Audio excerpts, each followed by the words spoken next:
Hi guys, good evening. Welcome back once again to the EdWord. I'm your host Eddie, and in tonight's video I will be discussing what I thought of the latest and very good installment in the Insidious franchise, Insidious the Red Door. Just came back from a screening of it, really enjoyed it. Before I get into all of that, of course, please be warned, this is a spoiler-filled review, so if you haven't seen Insidious the Red Door yet and you plan to at some point this weekend, you do not want to keep watching or listening, as I will be discussing spoilers, plot details, character stuff, all that jazz. That being said, you have been warned. Let's dive right back into it. First and foremost, I am so grateful that in the opening scene they did a little exposition explaining or reminding us that both Patrick Wilson's character and his son underwent hypnosis to repress their memories of the fact that they could both astral project into the further and that the further was even a thing. So I'm really grateful for that opening scene in this movie to remind the audience of that. This movie, I felt like, had a really healthy amount of time, like a healthy balance between the jump scares and the more heartfelt dramatic stuff, and some lighthearted moments too. Like, it was awesome seeing the two paranormal investigators again. I wish they both had a more substantial role in this movie, but I'm glad we got at least a cameo from them. I was also glad that the old woman appeared as well, and it was kind of like a cameo, but an extended cameo, especially at the ending there. She was great. I was hoping to see her in more of a spiritual form, and she does appear as a spirit, but I was hoping she'd like pop up in the further to assist either Patrick Wilson or his son in their battle against the evil that lives there.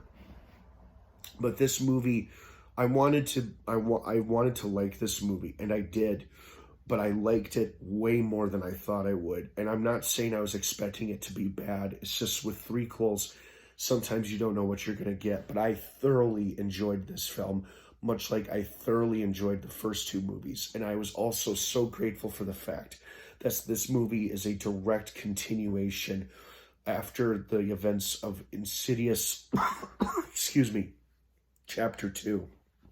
Because there were two other Insidious films that came out after the second movie, and I heard neither one of them were very good, so I was hoping I wouldn't have to watch them in order to prepare for this movie, and I'm glad I didn't have to, because this movie was a solid third film.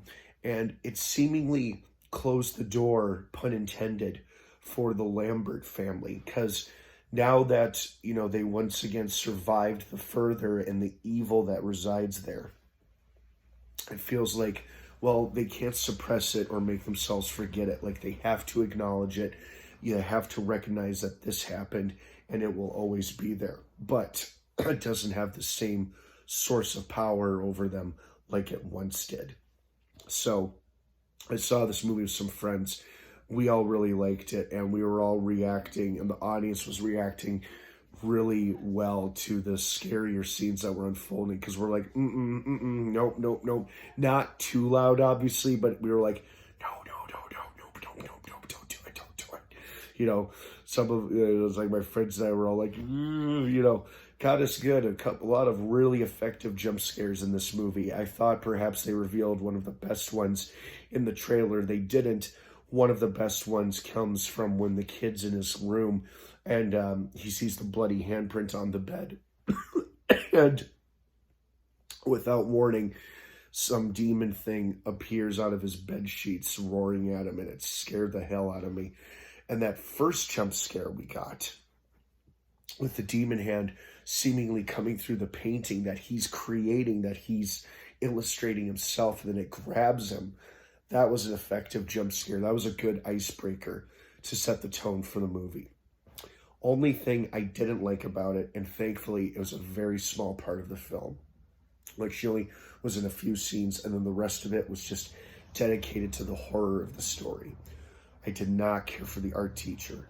Actress did a fine job. She did a good job. She just reminded me of some teachers that I had back in school who I didn't really care for, and took a more unconventional, controversial approach to teaching. And I just didn't care for that because it brought back some unpleasant memories of some unpleasant people. Thankfully, the movie moves on from her pretty quickly from that character. And we focus more on the Lambert family and a fun new character, Chris, the girl who befriends Dalton and helps him out with going into the further. And they kind of have a cute little thing going back and forth between them. They don't become boyfriend, girlfriend, but the groundwork is laid for that. And she serves as good comedic relief for the film as well. Also as a sound voice of reason about, like, do you really want to go into the further? Are you sure you absolutely want to do that? She was a great addition to the cast. It was great to see these characters once again after many, many years, that basically the decade since we got Insidious Chapter 2 back in 2013. Wow, that was already a decade ago. And then it was like 13 years ago from when the first movie came out. And that, just seeing that kid in college made me feel super old or made me realize how much time had passed. Man, but what an entertaining film. Like I said, I wanted to like it, and I did. I just liked it a lot more than I thought I would, and I'm very pleased with that because it was an entertaining, engaging film, and it was scary as hell, and I really liked it, and I hope to see it again. So I hope you guys enjoyed it as much as I did. What did you think of it? Did you like it? Did you hate it? Were you expecting more, expecting less? Let me know what you think down below in the comments section. Have a wonderful rest of your night. Insidious, The Red Door is now playing in theaters. Have a good night, everyone, and good luck falling asleep tonight for those of you who have watched it. All right, take care, everybody. And of course, until next time, what's your favorite scary movie?